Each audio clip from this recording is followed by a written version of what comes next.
When I first was diagnosed with diabetes, I thought, oh my gosh, I'm not even going to see my kids grow up. I got kind of scared, like my wife said, I said, oh my God, all this happened to her. I don't want that to happen to me. The doctor asked me, he says, you know that you're diabetic. And I don't think I'd have been any more shocked if he had told me I was pregnant,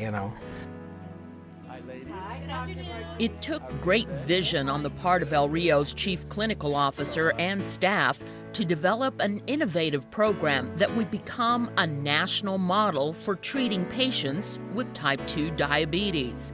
This is truly a program that we identified. There's a need for it in the community. We said, let's do it. We're doing it. And we're doing it with a population, again, that really needs it. The concept, take a pharmacist out from behind the counter, give them additional training. This is high for you because you're usually very well controlled. Then partner them with a doctor. The harsh reality is that often a doctor has limited time to spend with each patient.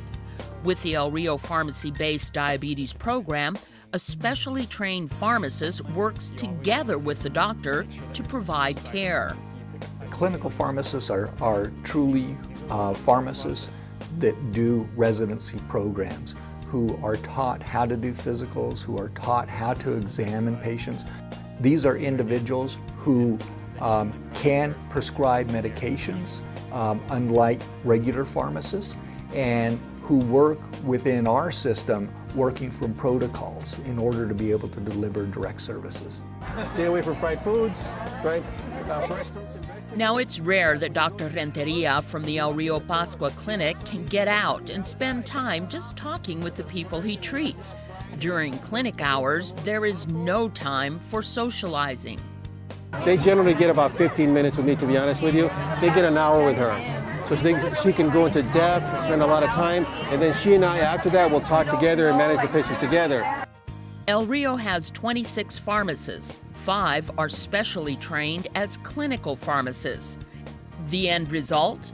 Better and more comprehensive care. The positive feedback has been recognized in several national publications. And when you look at the success of this program, I think that there's some really fundamental basics that go with it. And that is, what do we do so well is, one, our staff relates to our patients. Talk about exercise and physical activity, meal planning, shopping and nutrition. And Dr. Sandra Leal, one of the first pharmacists in the country to work in this unique doctor-pharmacist relationship, relates to her diabetic patients on a very personal level.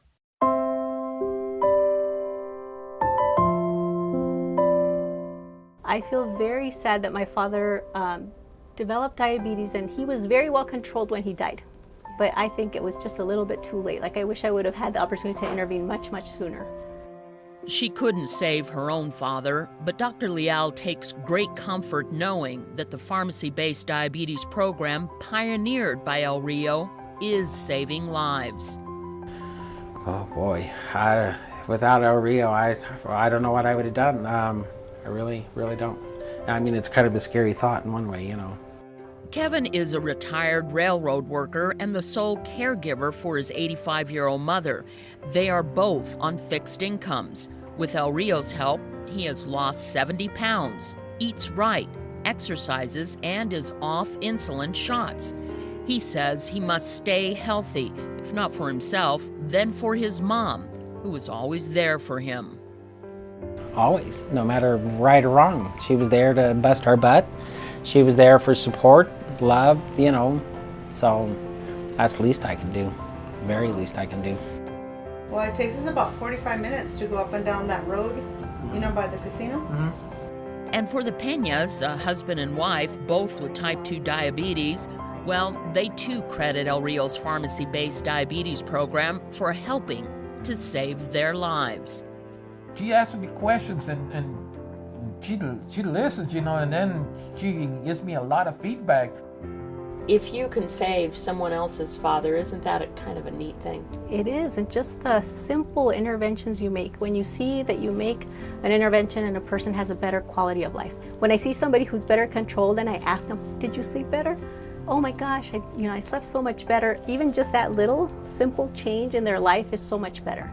So they can function, they can play with their grandkids, they're not as tired, they're not as grouchy or fatigued. So I think that's just the immediate acute things that we address. Long term, when I see somebody who comes in with an amputation or they're on dialysis already, we know we could have prevented that. At a minimum, we could have delayed it. Who would imagine that an underserved, an uninsured population is receiving some of the best care there is in the nation, okay? And it's because, honestly, our donors, people step forward, they hear about this, we're able, fortunately, to show them the great outcomes and the articles that have been written to support this, and they know that it's the right thing, okay? It's that type of strength and passion then that comes from every donation to be able to help move things forward. Oh yeah. And for their part, the patients we talk with will honor that financial support by working hard to stay healthy. Looked him right in the face and I told him, I said, if it's possible to beat this, I said, I'll smash it. I said, I will beat it. I said, never give up. There's always going to be an open door up there, and the main thing, never fear. I thought either I couldn't be diabetic or I just wanted to die. And I just thought, well, wait a minute. I can have a good life if I take care of myself. And I think that's what people really need to realize. It's not a death sentence. Keep on walking, even when you stumble. Keep on walking, even when you fall. Keep on walking, even when you're nervous. Keep on walking, even when you stall.